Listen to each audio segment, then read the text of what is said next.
My name is Iris. I said I do to the wrong man. The man at the altar was a stranger. I said yes anyway. By midnight, I knew my mistake. This is my story. It is a story about a big mistake. But it is also a story about finding myself. I want to tell you everything. I want you to listen. Maybe you will understand. Maybe you will learn from my mistake. I was 22 years old. I lived in a small town. The town was very quiet. It was surrounded by green hills. There were many trees. There was a small river. I liked my town. I liked the quiet life. My family was poor. We did not have a lot of money. My father worked in a factory. He worked very hard. His hands were always dirty. His back always hurt. He left the house before the sun came up. He came home when it was dark. My mother stayed at home. She cleaned the house. She cooked the food. She fixed our old clothes. She was always tired. But my parents loved me. They wanted a good life for me. They wanted me to be safe. They wanted me to be happy. They did not want me to work in a factory. They did not want me to worry about money. I wanted to make them happy. I wanted to be a good daughter. I thought that was my job. I worked in a small bakery. I sold bread. I sold sweet cakes. I liked my job. I liked the smell of the warm bread. I liked talking to the people in the town. I smiled all day. I was a happy girl. I liked to sing while I worked. I had a simple life, but I had a big dream. I dreamed of true love. I dreamed of a kind man, a man with a warm smile, a man who would hold my hand. Then everything changed. One day, the bell above the bakery door rang. Ding, ding. A man walked in. He was tall. He wore a very expensive suit. The suit was dark blue. He wore shiny black shoes. His hair was perfect. He smelled like expensive soap. He looked like he belonged in a big city, not in our small town. His name was Richard. Richard walked to the counter. He did not smile. He did not say hello. He just looked at the cakes. He pointed a finger. "I want that one," he said. His voice was deep. His voice was cold. I gave him the cake. I smiled. "That will be $2, please," I said. He gave me a $100 bill. I looked at the money. I had never seen a $100 bill. I did not have enough change. "I am sorry," I said. "I do not have change for this." He looked at me. His eyes were light blue. They looked like ice.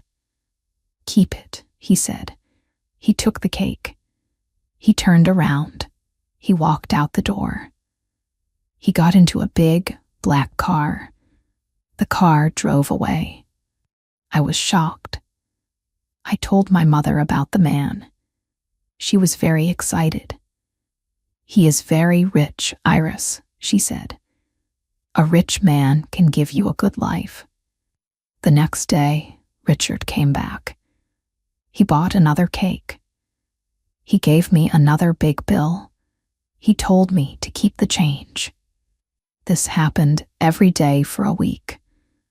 On Friday, he did not buy a cake. He looked at me. "What is your name?" he asked. "My name is Iris," I said. My voice was quiet. I felt nervous. "Iris," he said, "you will have dinner with me tonight." I will pick you up at 7 o'clock. He did not ask me. He told me. He did not wait for my answer. He turned and left. I did not know what to do. I was scared.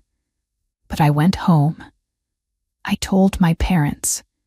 My father smiled. My mother clapped her hands.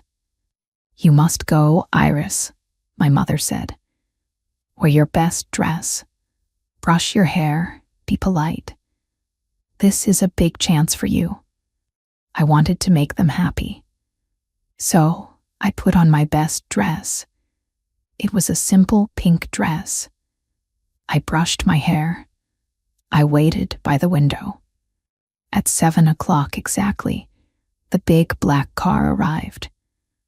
Richard was inside. A man opened the door for me. I got in.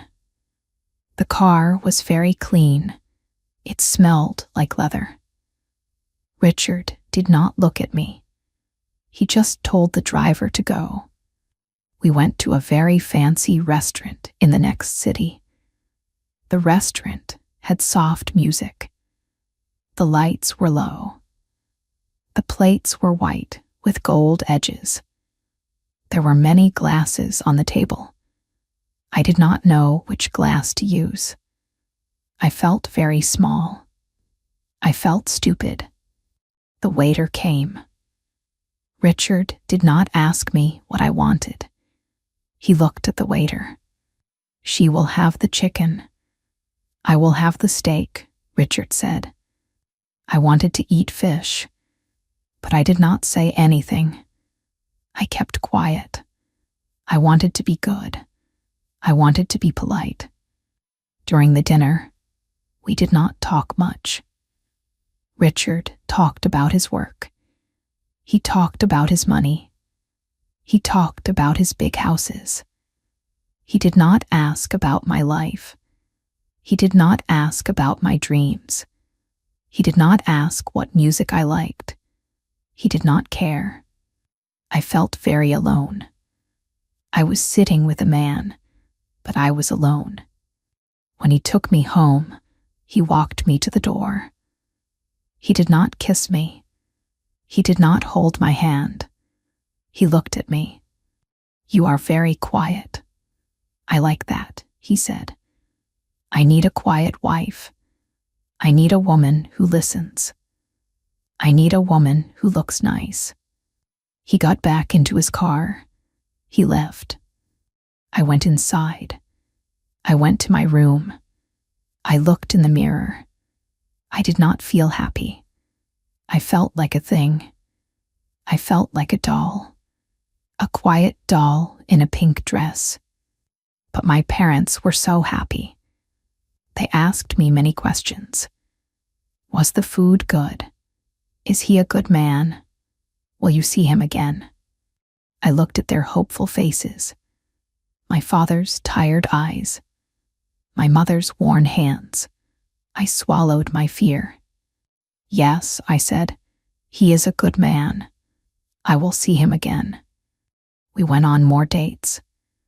It was always the same. He chose the food. He chose the places. He chose everything. I just smiled. I just nodded my head. I became very good at hiding my feelings. 6 months later, Richard came to my house. He wore his dark blue suit. He sat in our small living room. The room looked too small for him. He looked at my father. He looked at my mother. I will marry your daughter, Richard said. He did not ask them. He did not ask me. He told us. Then he looked at me. He pulled out a small black box. He opened it. Inside was a ring. It was a very big ring. The diamond was huge. It caught the light. It was beautiful, but it looked heavy. Put it on, he said. I looked at the ring. I looked at Richard. I looked at my parents. My mother was crying. She was crying happy tears. My father was smiling widely. They looked so proud. They looked so relieved. They thought my life was saved. They thought their lives were saved. I felt a cold stone in my stomach. I knew this was wrong. I knew I did not love this man. I knew he did not love me. He just wanted a quiet doll. He wanted a pretty wife for his big house. But I looked at my parents. I loved them so much. I wanted to give them peace. So I reached out my hand. My hand was shaking. Richard pushed the ring onto my finger. It was very cold. It was very heavy. I do, I said in my mind. I said it to the wrong man. The wedding planning started the next day. I did not plan anything. Richard's team did everything. They chose the church. They chose the flowers. They chose the food. They even chose my dress. A woman brought the dress to my house. It was in a big white bag. I took it to my bedroom. I put it on. It was made of heavy silk. It had a long train. It had white lace. It was very tight. I could hardly breathe. I stood in front of the mirror. I looked like a princess. But I did not feel like a princess. I felt like a prisoner. My eyes were sad. My face was pale. The ring on my finger felt like a chain. The wedding day arrived. It was a Saturday. I woke up early. The room was dark. The house was quiet. I looked out the window. The sky was gray. Dark clouds were in the sky. Then it started to rain. Heavy, cold rain. The rain hit the glass. Tap, tap, tap. It sounded like a sad song. It sounded like someone crying. My mother came into the room. She was wearing a new blue dress. Richard bought it for her. She looked beautiful. She smiled at me. "Oh, Iris," she said. "It is your big day. Do not worry about the rain. Rain on a wedding day means good luck." I tried to smile. "Yes, Mother," I said. Women came to fix my hair. They pulled it tight. They put many pins in my hair. It hurt, but I said nothing. They put paint on my face.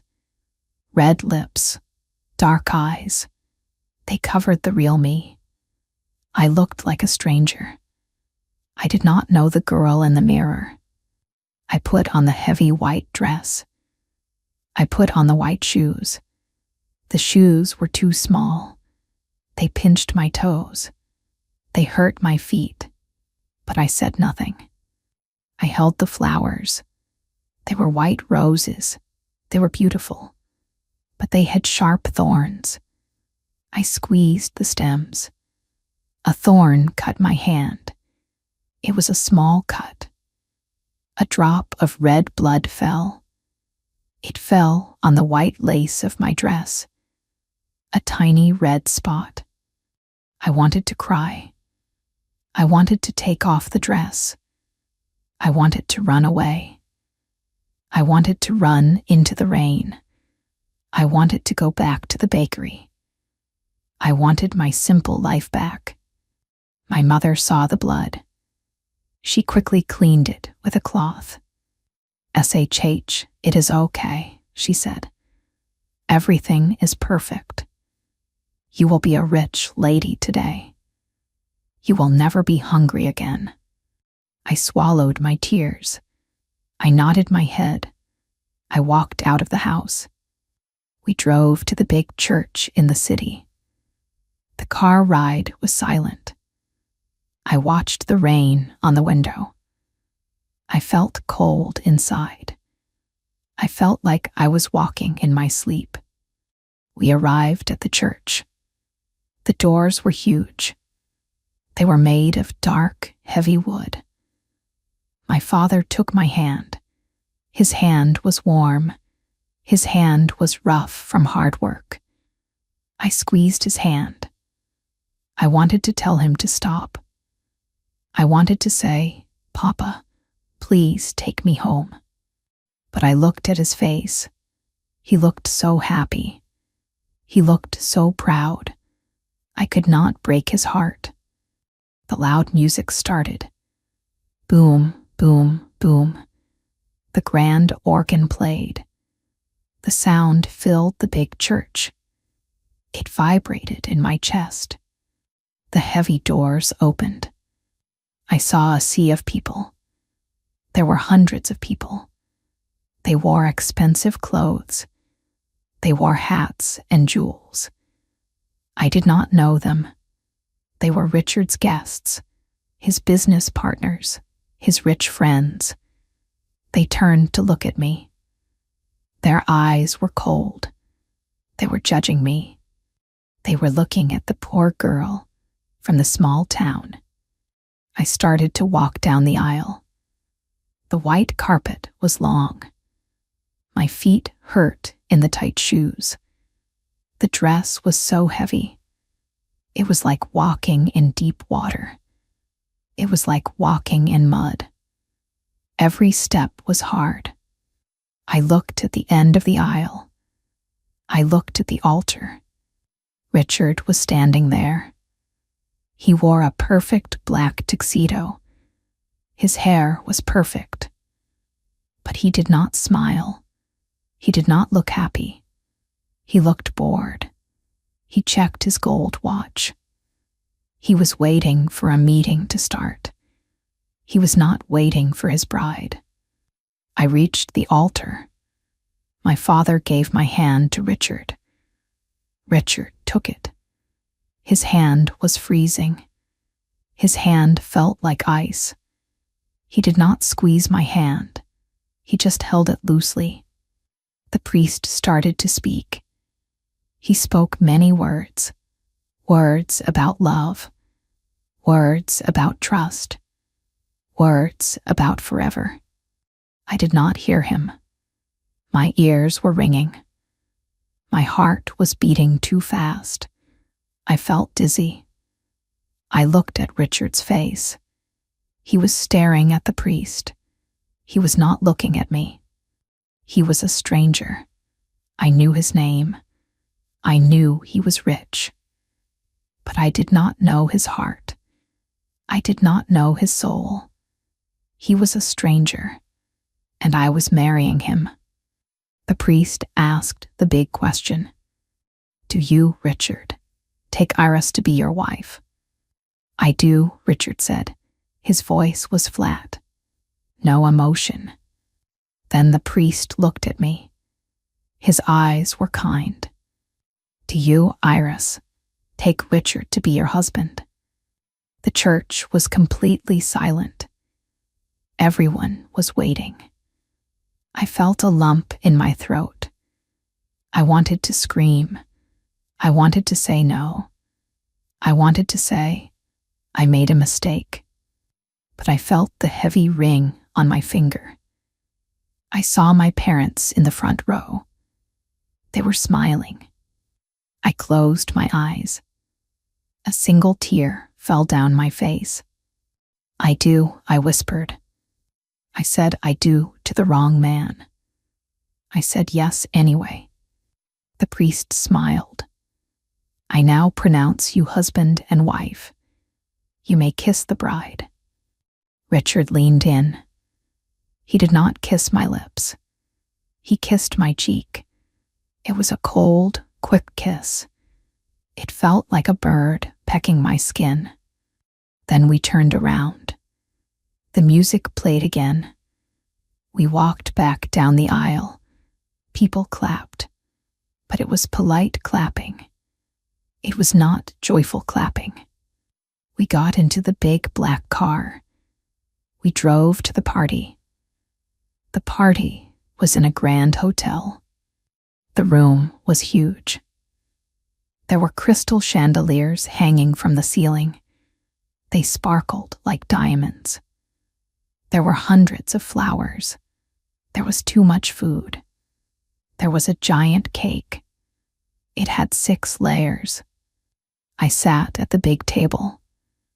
Richard sat next to me, but he did not talk to me. He talked to the men around him. He talked about stocks. He talked about factories. He talked about money. I sat there. I wore the heavy dress. I smiled a fake smile. My face hurt from smiling. My feet hurt from the shoes. I felt invisible. I was the bride, but I was a ghost. No one saw me. No one cared about me. Waiters brought food. They brought a fancy soup. I could not eat. My stomach was tied in knots. They brought meat. I could not chew. I just drank water.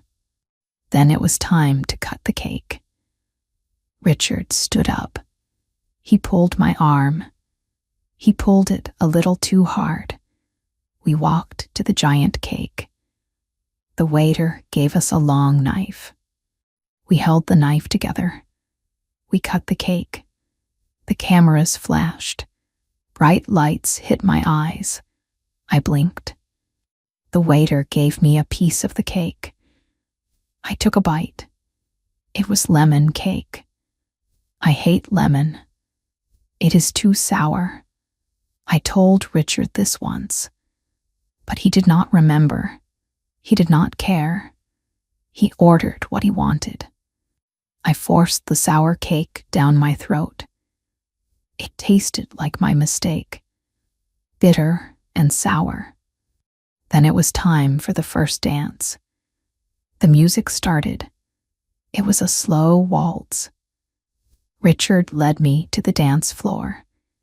He put his hand on my waist. His grip was tight, too tight. We started to dance. I am not a good dancer. I tripped on my heavy dress. I stepped on his shiny black shoe. He stopped smiling. His eyes became very cold. He pulled me closer.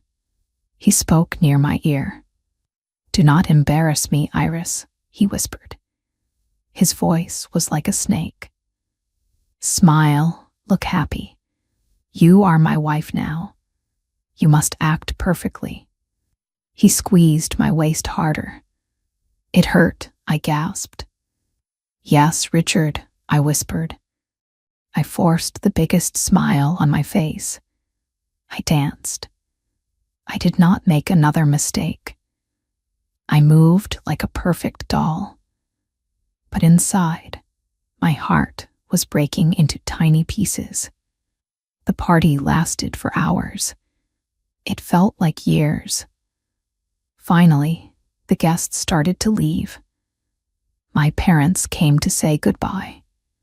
My mother hugged me tightly. "You look so beautiful, my sweet girl. Have a wonderful life." My father kissed my forehead. "I love you, Iris. Be a good wife." I watched them walk away. I wanted to run after them. I wanted to go back to my small room. But I stayed. I stood frozen. It was late. It was time to go to our hotel room. We walked to the elevator. We went up to the top floor. The penthouse suite, the most expensive room in the hotel. Richard opened the door. The room was massive. It was bigger than my whole house. There were large windows looking over the city lights. There were red rose petals on the huge bed. There was a bottle of champagne in a bucket of ice. It looked romantic. It looked like a movie, but it felt like a prison cell. Richard walked in. He did not carry me over the threshold. He did not look at the roses. He did not open the champagne. He walked to the window. He looked out at the city. He took off his jacket. He threw it on a chair. He untied his black bow tie. I stood by the door. I was still wearing my huge white dress. I felt awkward. I felt scared. I waited for him to say something. I waited for him to say, "You were beautiful today." I waited for him to be kind. The room was totally silent. The only sound was the ticking of a large clock on the wall. Tick, tock, tick, tock. I looked at the clock. It was almost midnight. 5 minutes to midnight. "Richard," I said softly. My voice shook. He turned around slowly. He looked at me from head to toe. There was no love in his eyes. There was no warmth. There was only ownership. He looked at me like he looked at a new car or a new house. "Take that dress off," he said. "It takes up too much space." I felt my face get hot. I felt ashamed. "It is hard to take off," I said. "There are many buttons on the back. Can you help me?" He let out a loud breath. He rolled his eyes. He walked over to me. He turned me around roughly. He started to pull the buttons. He was not gentle. He pulled the fabric hard. I felt the tight lace rip a little. "You need to learn how to dress yourself," he said coldly. "I am not your servant." Tears filled my eyes. The tears spilled over my eyelashes. They ran down my cheeks. They ruined my perfect makeup. "Why are you crying?" he snapped. His voice was angry. "Stop crying. I hate weak women." I could not stop. The tears kept falling. "You are so mean," I whispered. "Why are you so mean to me?" He grabbed my shoulders. He turned me to face him. His fingers dug into my skin. It hurt. "Listen to me very carefully, Iris," he said. His voice was low and dangerous. "I gave you this life. I paid for this wedding. I bought your family a new roof. I bought you. You are my wife. That means you belong to me. You will do what I say. You will speak when I tell you to speak. You will smile when I tell you to smile. You will be a perfect wife, or you will regret it." I stared at him in horror. He was not just cold, he was cruel. He was a monster wearing a beautiful suit. He let go of my shoulders. He pushed me away. He walked into the bathroom and slammed the door. Bang. I stood alone in the huge room. My heavy dress was half open. My shoulders ached. My face was wet with tears. I looked at the large clock on the wall. Both hands were pointing straight up. It was midnight, exactly midnight. By midnight, I knew my mistake. I had sold my soul. I had sold my freedom for a rich man's money. I thought I was helping my family, but I had walked into a trap. I was a bird in a golden cage. I fell to my knees on the soft carpet. I hid my face in my hands. I cried. I cried for my lost freedom. I cried for the happy girl in the bakery. She was gone. She died at the altar. The next few months were a living nightmare. We went on a honeymoon to a beautiful island. The water was clear blue. The sand was white. The sun was warm, but it was the coldest week of my life. Richard ignored me. He sat by the pool and read his emails on his phone. He made business calls. He drank expensive drinks. If I spoke to him, he told me to be quiet. Can you not see I am working, Iris? Use your brain. I learned to be silent. I sat in the shade. I watched the waves. I watched the free birds fly in the sky. I wished I had wings. We went back to his huge house in the city. The house was like a museum. Everything was perfect. Everything was expensive. The floors were shiny marble. The furniture was white. There was no dust. There was no mess. There was no life. There were maids who cleaned the house. I had nothing to do. I was not allowed to cook. The chef cooked the food. I was not allowed to clean. The maids cleaned. I was not allowed to work. My wife does not work, Richard said. It makes me look bad. I was a decoration. Just a pretty vase in the corner of a room. My daily routine was always the same. I woke up at 6 o'clock in the morning. I had to wake up before Richard. I had to brush my hair. I had to put on a nice dress. I had to put on makeup. He did not like to see me without makeup. He said I looked tired and plain. I went downstairs. The chef had breakfast ready. I poured Richard's coffee. Black coffee, no sugar. I put it on the table. Richard came down. He wore his perfect suits. He sat at the long table. I sat at the other end.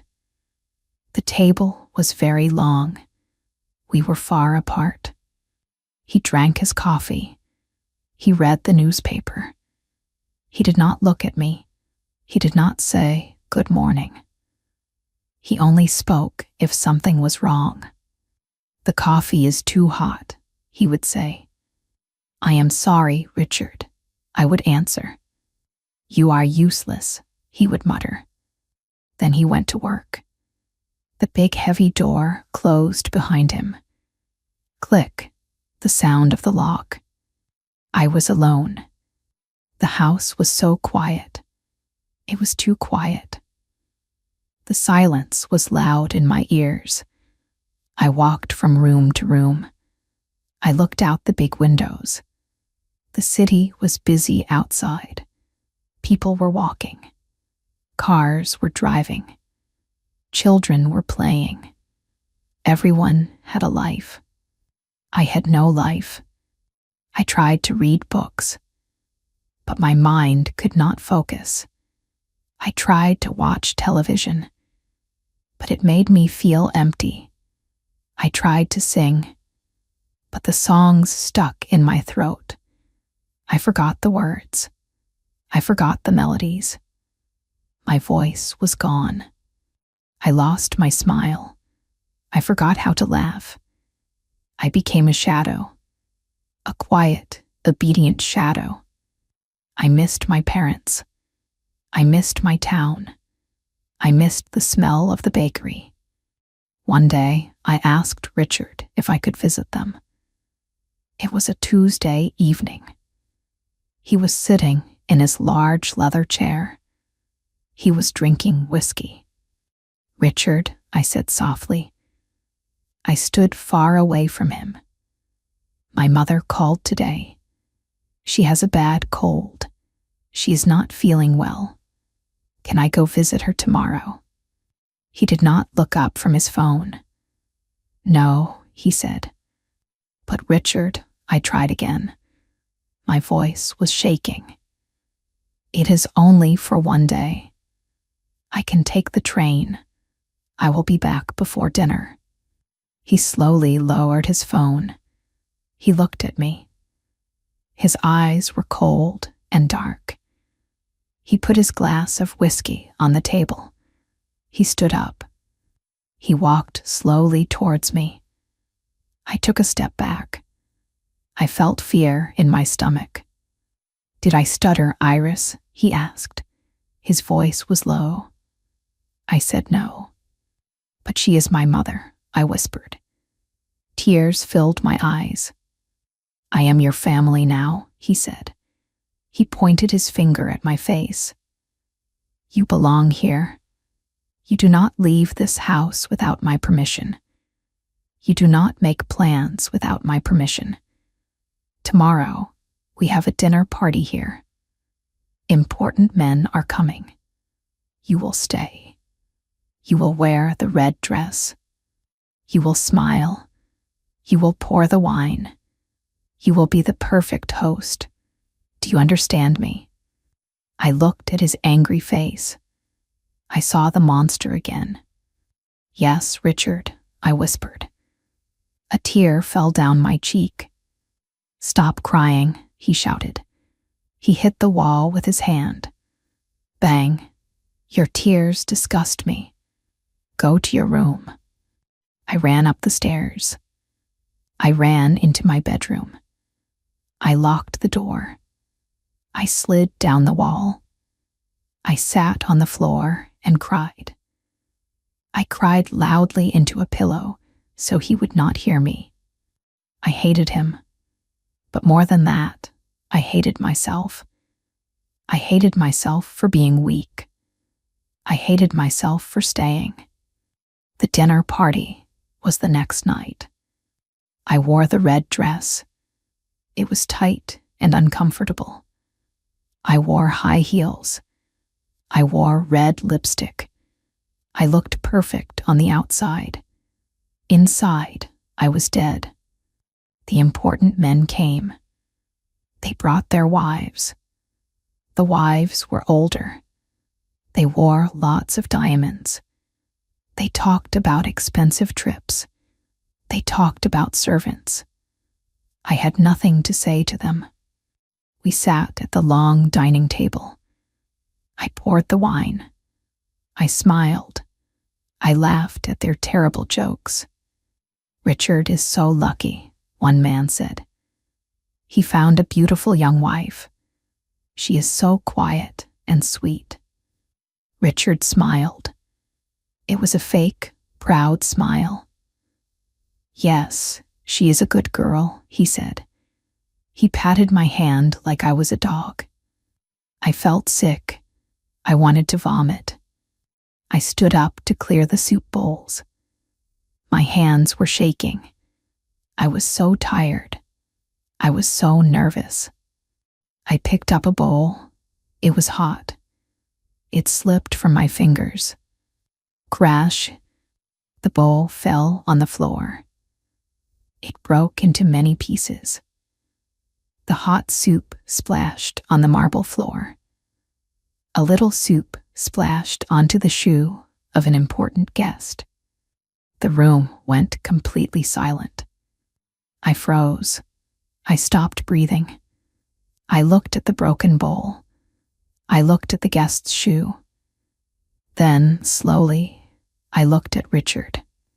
His face was red. His eyes were full of fury. He looked like he wanted to kill me. "I am so sorry," I whispered. My voice was shaking violently. "I am sorry. I will clean it." I dropped to my knees on the floor.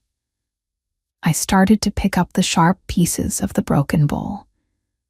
My hands were shaking so much. A sharp piece cut my finger. Blood began to drip on the floor. It mixed with the soup.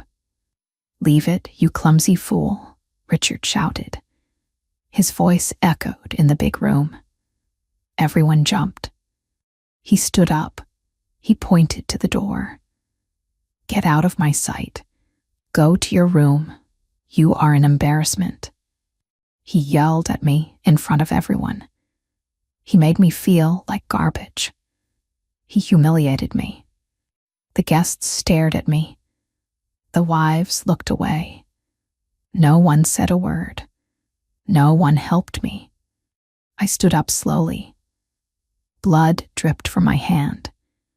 I did not feel the pain in my hand. The pain in my heart was too big. I turned around. I walked out of the dining room.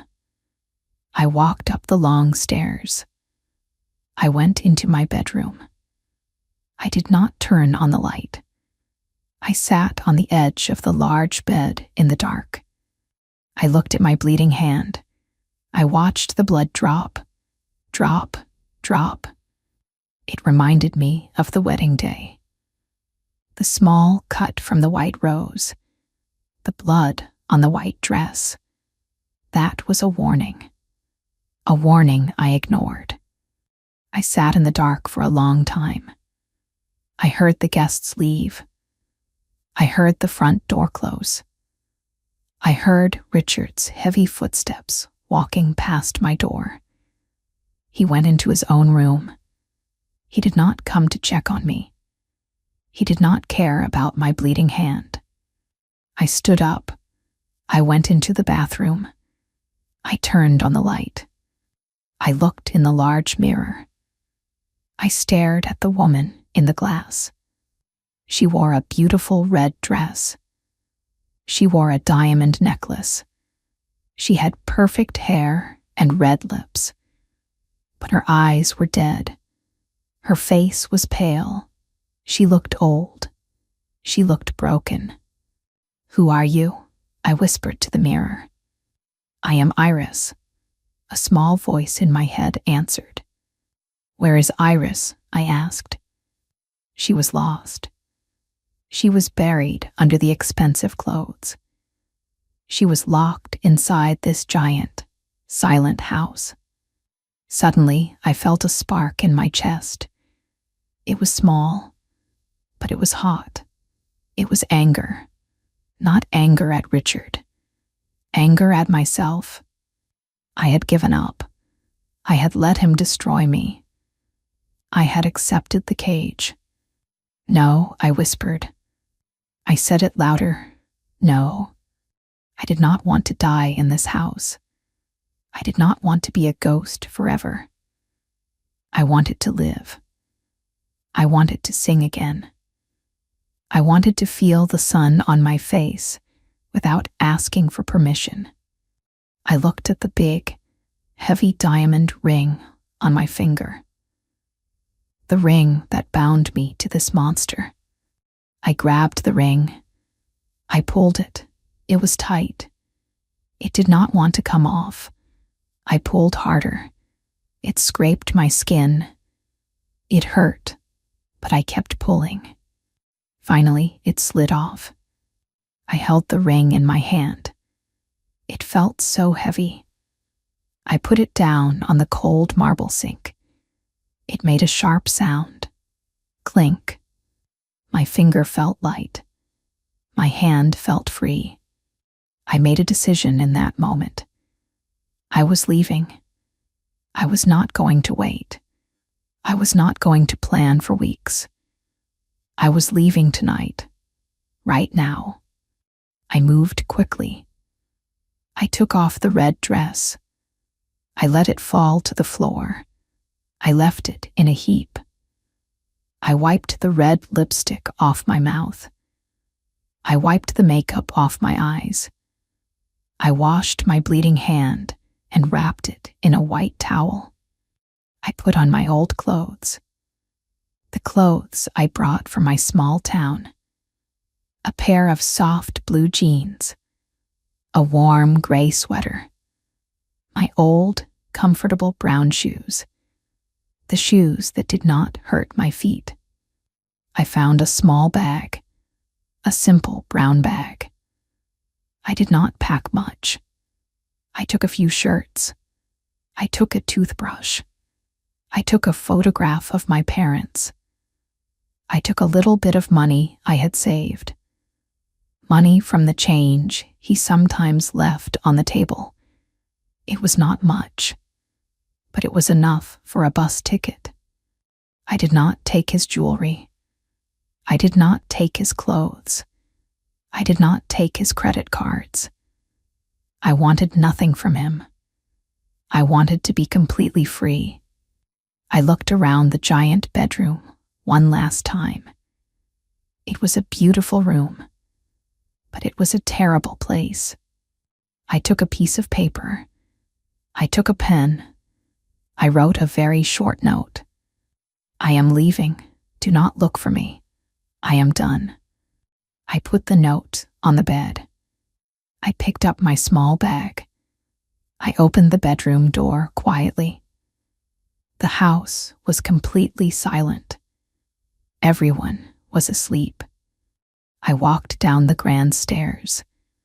I did not turn on the lights. I knew the way in the dark. I reached the large front door, the heavy wooden door. I reached out my hand. My hand was shaking, but not with fear this time, with excitement. I touched the cold brass handle. I turned it slowly. Click. I pulled the heavy door open. The cold night air hit my face. It felt amazing. It felt crisp. It smelled like rain and freedom. I stepped outside. I closed the heavy door behind me. I heard the lock click into place. I was out. I was really out. I started to walk. I walked down the long driveway. I walked out of the big iron gates. I stepped onto the public street. I did not look back. I did not run. I walked with steady steps. My comfortable shoes hit the pavement. Thump, thump, thump. It sounded like a heartbeat. The heartbeat of my new life. I walked for 2 miles. I walked to the central bus station. The city was asleep. The streets were quiet, but it was a good quiet, a peaceful quiet. I arrived at the bus station. The lights were bright. A few people were sitting on benches. They looked tired. They looked poor, but they looked real. I went to the ticket window. An old man was sitting behind the glass. "Where to, miss?" he asked. I looked up at the big map on the wall. I pointed to a city far, far away. A city near the ocean. A place where Richard had no business. A place where no one knew me. "There," I said. "One way, please." I paid with my crumpled bills. The old man gave me a paper ticket. I went outside. The big bus was waiting. Its engine was running. Vroom, vroom. It sounded like a giant beast ready to carry me away. I climbed the steps of the bus. I gave my ticket to the driver. I found a seat near the back. I sat by the window. I put my small bag on my lap. I hugged it tight. The bus doors closed with a hiss. The bus started to move. It drove through the dark streets of the city. We passed the tall buildings. We passed the expensive shops. We passed the life I was leaving behind. We drove onto the highway. The bus gained speed. I looked out the window. The sky was changing color. The deep black was turning into dark blue, then purple, then a soft pink. The sun was coming up. A new day was starting. I watched the sunrise. The golden light touched the trees. It touched the fields. It touched the glass of my window. It touched my face. It felt warm. I closed my eyes. I took a deep breath. The air smelled like dust and old seats. But to me, it smelled like heaven. I felt a tear slip down my face. But this time, it was not a tear of pain. It was not a tear of sadness. It was a tear of joy. It was a tear of relief. I survived. I made a terrible mistake. I walked into the fire, but I did not burn away. I walked out. I was alive. The bus drove for many hours. I slept. I woke up. I watched the world go by. The world was so big. The world was so beautiful. There was so much to see. There was so much to do. Late in the afternoon, the bus arrived in the new city. I got off the bus. My legs were stiff, but I felt strong. I smelled the salty air of the ocean. I heard the cries of the seagulls. I saw people walking in the streets. They wore simple clothes. They were laughing. They were talking loudly. I smiled, a real big smile. It did not hurt my face. I found a small, cheap room to rent. It was in an old building. It was on the top floor. The room was tiny. It had a narrow bed. It had one chair. It had a small window. When I looked out the window, I could see a tiny piece of the blue ocean. It was perfect. It was my castle. Because it was mine. I paid for it. I chose it. No one could tell me to leave. No one could tell me to be quiet in this room. The next day, I went looking for a job. I walked down the busy streets. I saw a small cafe with a sign in the window. Help wanted. I pushed the door open. A little bell rang. Ding, ding. It reminded me of my old bakery. The owner was a kind, older woman named Clara. She had flour on her apron. She had flour in her hair. She smiled at me warmly. "Hello, dear," she said. "Can I help you?" "I am looking for a job," I said. My voice was clear. My voice was strong. "I know how to bake. I am a hard worker." Clara looked at my simple clothes. She looked at my clean, empty hands. She saw the fresh scar on my finger. But she did not ask questions. "Well, put on an apron, honey," she said. "Let's see what you can do." I put on a white apron. I washed my hands. I started to mix the flour. I started to knead the dough. I felt the soft dough under my fingers. It felt like coming home. I worked all day. I baked bread. I baked cookies. I served coffee to the customers. I smiled. I said hello. I talked to people. At the end of the day, Clara handed me a small envelope with money. "You did a great job, Iris," she said. "See you tomorrow." "Yes, Clara," I said happily. "See you tomorrow." I walked back to my small room. I bought a simple sandwich for dinner. I sat by my small window. I ate my sandwich. I watched the sun set over the ocean. I felt peace, deep, true peace. It has been 3 years since that day. 3 years since I ran away in the middle of the night. I never went back. I never saw Richard again. I sent a letter to my parents. I told them I was safe. I told them I was sorry. I told them I could not stay in that cage. They did not understand at first. They were angry. They were scared for me. But slowly, they accepted it. They visited me last year. They saw my small room. They saw me working in the cafe. They saw my real smile. They saw that I was happy. And they finally understood. My father hugged me tight and said he was proud of my courage. I am a manager at Clara's Cafe now. I make my own money. I buy my own clothes. I choose what I eat. I choose when I sleep. I choose who I talk to. I have new friends. Real friends. Friends who laugh with me. Friends who listen to my dreams. We go to the beach on weekends. We sit in the sand.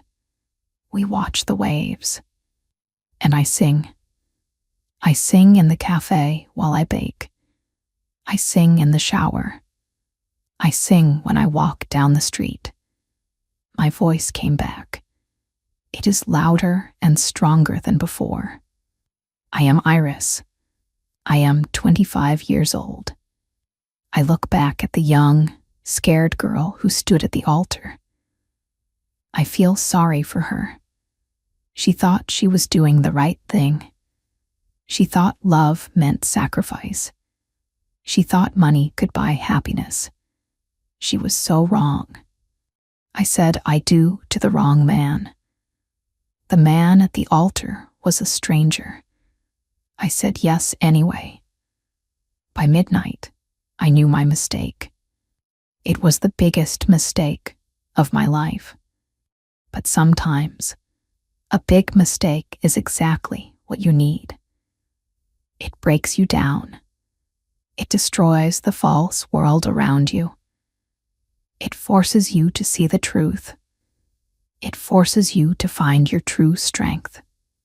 I had to lose everything to find myself. I had to become a prisoner to learn the true value of freedom. I had to live with a monster to realize I deserve kindness. If you are listening to my story today, I want you to hear this carefully. Maybe you feel trapped right now. Maybe you are in a bad place. Maybe you are with the wrong person. Maybe you said yes when your heart was screaming no. Maybe you did it for your family. Maybe you did it because you were scared of being alone. I know how it feels. I know the darkness. I know the heavy weight on your chest. I know the feeling of being invisible. But I also know the way out. The door to your cage is not locked from the outside. The lock is only in your mind. The lock is your fear. You do not have to stay. You do not have to accept a miserable life. You do not belong to anyone but yourself.